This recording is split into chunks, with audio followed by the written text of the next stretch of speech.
नईम हैदर पंजोता साहब, ये बताइएगा इस टाइम जो पाक भारत कशीदगी है उस हवाले से ख़तरात लाक हो गए हैं कि कहीं ना कहीं अडियाला जेल को भी अटैक किया जा सकता है। जिस तरह से ड्रोन आ रहे हैं, मिज़ाइल आ रहे हैं, ख़तरात बढ़ते जा रहे हैं। तो इस दौरान पाकिस्तान तहरीक इंसाफ क्या लाए अमल बनाने जा रही है? इमरान खान की ज़िंदगी को ख़तरात हैं। कारकुन इस वक्त सोशल मीडिया के ऊपर बहुत ज़्यादा जो है वो रिस्पॉन्स कर रहे हैं। इस सारी सूरत हाल के हवाले से अभी हमारी डिस्कशन हुई है और हम इसके ऊपर जो है वो अमल अपना देंगे प्रेस कॉन्फ्रेंस के ज़रिए या जिस तरह से स्टेटमेंट आपके सामने आ जाएगी। मैं अभी बैठा हुआ था, बातचीत तो हो रही है कि इसके ऊपर हमारा क्या होना चाहिए, क्योंकि देखें ड्रोन जिस तरह से गिर रहे हैं, आज पिंडी के अंदर भी देखा, रावलपिंडी स्टेडियम के अंदर हमने सुना कि वहाँ पर भी इस तरह से ड्रोन गिरा है और दीगर जगहों पर भी गिरा है। तो इमरान खान सबको पता है कि वो अडियाला जेल के अंदर है, पूरी दुनिया को पता है कि वो अडियाला जेल के अंदर कैद है। तो ये जो मोदी के यार हैं, हमें इन पे भरोसा नहीं है। नवाज़ शरीफ और शहबाज शरीफ और इनके घरों में तो मोदी जो है आता रहा है, आपके सामने है। जब शादी उनकी हुई थी वो आया था, आज भी वो उसका नाम नहीं ले रहे। तो ये उनके यार हैं, तो इनके यारों से हमें कोई उम्मीद, कोई भरोसा नहीं है कि ये किसी तरह से भी कुछ भी कर सकते हैं। तो इसलिए हम इस हवाले से तशवीश रखते हैं कि खान साहब इस वक्त अडियाला जेल में, और जिस तरह ड्रोन जो है वो हमले किए जा रहे हैं, सबसे पहला सवाल तो ये पूछने वाला है ना कि वो ड्रोन जो आ रहे हैं, यहाँ पर बयानात दिए जाते हैं कि हम उनको हवा में जो है वो उड़ा देते हैं, ख़त्म कर देते हैं, वो आगे नहीं बढ़ पा सकते। तो कैसे वो फिर आ रहे हैं? तो ये सवाल पूरी कौम का है। हम सवाल करने का हक रखते हैं कि वो कैसे आके गिर रहे हैं, उनको क्यों नहीं डिफ्यूज़ किया जा रहा है। पंजू साहब, आपने कहा कि इस वक्त हम हिकमत अमली बना रहे हैं, ये चीज़ें अंडर डिस्कशन भी हैं। तो क्या इस वक्त PTI का मुतालबा है, कौन सी आपके ख्याल में सेफ़ प्लेस हो सकता है खान साहब के लिए? अगर आप कहते हैं अडियाला जेल पर हमला भी हो सकता है, ख़तरा मौजूद है, तो कौन सा सेफ़ प्लेस आप सजेस्ट रिकमेंड करेंगे? देखिए, जिस तरह से ड्रोन जो हैं वो पूरे पाकिस्तान में गिर रहे हैं, तो इनसे तो कंट्रोल नहीं हो पा रहा और गिर रहे हैं और लोगों को जो है वो शहीद कर रहे हैं। तो लिहाजा ऐसी सारी सूरत हाल के अंदर जो है पाकिस्तान के हर शहरी की हिफाजत करना इस हुकूमत का काम है, और यही काम है इनका हिफाजत करना। उसके अलावा इनका काम क्या है? अदालती मामलात में तो घुसना इनका काम नहीं है ना, या दीगर मामलात में लोगों को उठाना, ये तो इनका काम नहीं है। जो महाज है उस महाज के ऊपर अब आकर लोगों की हिफाजत करें। तो लिहाजा हम ये समझते हैं कि ड्रोन जो है वो तो नहीं देख रहा कि कौन सा रुख है, जहाँ उसको टारगेट दिया जाता है वहाँ वो गिर जाता है। और कल ये कह दें कहीं अडियाला के करीब गिरा के कि देखें जी ये इंडिया ने जो है वो कर दिया है। तो लिहाजा हमें बड़ी सिक्योरिटी के हवाले से तशवीश है कि खान साहब की जान की हिफाजत। इसी पेश नज़र हमने देखा कि इमरान खान साहब जब अडियाला जेल थे तो बाहर बम भी मिला, उस तरह से भी ख़तरा देखा गया। तो मौजूदा ख़तरा जो है वो तो बढ़ता जा रहा है, तशवीशनाक ख़तरा है, ख़ासकर पाकिस्तान तहरीक इंसाफ के वर्कर्स में। तो क्या आपने लाहे अमल अभी तक कहाँ तक किया, सजेस्ट किया है? किससे बात करेंगे? अदालत से रजू करेंगे, हुकूमत से बात करेंगे, स्टेक होल्डर से बात करेंगे, किससे बात करेंगे? देखिए, दो सूरत हाल हैं जो मैं अपनी ज़ात तक रात से समझ रहा हूँ। रात को भी ये बात हुई कोर कमेटी के अंदर कि फॉर एग्ज़ाम्पल अगर हम मुतालबा करते हैं कि उन्हें बनीगाला शिफ्ट कर दिया जाए या उन्हें KP किसी जगह पर शिफ्ट कर दिया जाए, तो वो अगर शिफ्ट करते हैं और वहाँ निशानदेही हो जाती है, पता चल जाता है जी कि बनीगाला शिफ्ट कर दिया गया या उस जगह पर किया गया, और उस जगह पर अगर अटैक कर देते तो ये कहेंगे कि देखें जी जो है इन्होंने मुतालबा किया था, तो लिहाजा अब इनकी सिक्योरिटी। अब देखें, ये हुकूमत का काम है, ये तमाम इदारों का काम है सिक्योरिटी फराम करना।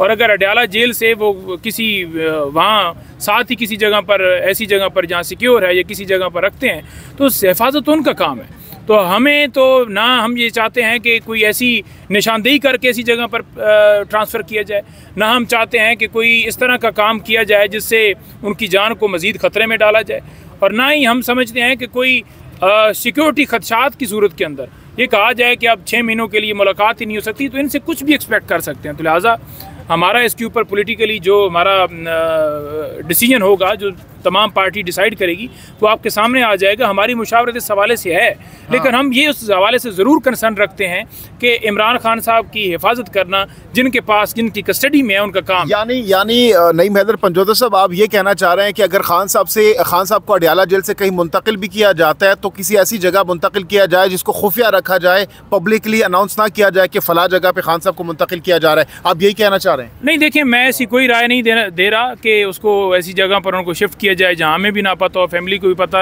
ना हो। हमारी तरफ से ऐसी कोई स्टेटमेंट नहीं आई। वैसे मैं ये ज़रूर बात कर रहा हूँ कि हमारे अंदर डिस्कशन ज़रूर हुई है, कोर कमेटी के अंदर भी हुई है, मुख्तलिफ जगहों पर हुई है कि खान साहब की सिक्योरिटी के हवाले से, क्योंकि ड्रोन जिस तरह रावलपिंडी की हदूद के अंदर गिरे हैं, तो हमें ज़रूर डेफिनेटली हमने बात करनी है। पूरी पार्टी जो है वो बात कर रही है कि अगर ये उस तरफ कोई इस तरह का कोई हमला करते हैं या कोई इस तरह की एक झूठा एक बना के कि जनाब देखें जी ये इंडिया ने कर दिया है, तो हमें खान साहब की हिफाजत चाहिए। हम तो पहला हमारा मुतालबा है कि खान साहब को रिहा किया जाए, खान साहब को फिलफौर रिहा करना चाहिए, और फिर हम उस हिसाब से देख लेंगे कि वो किस जगह पर रहेंगे, कहाँ वो। सर आप ये बताएं कि ये जो दिफाई पोजीशन होती है हसन नसरुल्लाह से लेकर इस्माइल हानिया तक, और आप दीगर वाक़यात को भी देखें, अब तो कोई खुफिया मकाम नहीं रहा किसी के लिए भी इस टेक्नोलॉजी के दौर में।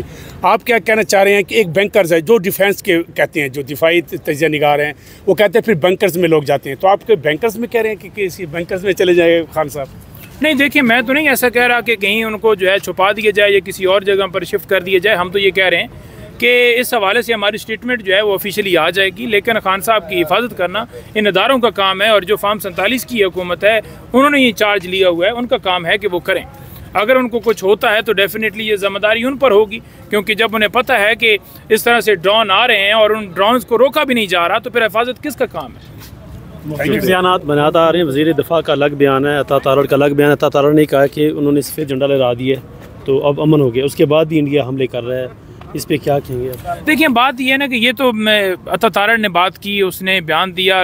मैं बड़ा वाज़ेह रखता हूँ मौक़िफ़ के, इमरान खान साहब आज बाहर होते ना तो कभी भी इंडिया की हिम्मत नहीं थी, जुर्रत नहीं थी कि वो हमारे ऊपर अटैक करता, क्योंकि उसे पता है बड़ा वाज़ेह तौर पर कि एक वो गैरतमंद, खुददार, एक निडर, एक सच्चा इंसान है जो अपनी जान देगा। इमरान खान ने अक़वाम मुत्तहिदा में क्या कहा था? उसने कहा था कि अगर हमसे इंडिया जो है वो नो डाउट 7 गुना बड़ा है, लेकिन अगर 2 रास्ते हमारे पास हों, एक रास्ता हो कि आप सरेंडर कर दें और दूसरा रास्ता हो कि आपने आज़ादी की खातिर लड़ना है, तो मैं अपनी हद तक ये कहूँगा कि हम लड़ेंगे। तो इमरान खान की जब इस तरह की स्टेटमेंट्स आई तो पूरी दुनिया में वो मैसेज चला जाता है कि पाकिस्तान का लीडर जो है इस वक्त वज़ीर आज़म कौन है और उसका क्या सोच। अगर आप देखें इस मोदी को और मोदी के सारे इस कारनामे को और जो उसने किया है, जो ड्रोन उन्होंने भेजे हैं, जो ड्रोन उन्होंने मारे हैं, जो जिस तरह से उन्होंने अटैक किया, क्या आपने देखा है नवाज शरीफ ने मोदी का नाम लेकर या कोई एक ट्वीट भी किया हो भारत के हवाले से? शहबाज शरीफ की ज़ुबान से भी हमने नहीं सुना कि उसने मोदी का नाम लिया हो, हमने मरीम नवाज़ की ज़ुबान से भी नहीं सुना, हमने इन तमाम लीडरान की जो दीगर पार्टियों के हैं, जिसमें पीपल्स पार्टी हो, नून लीग हो, या उनके जितने भी था दिए, नहीं सुना।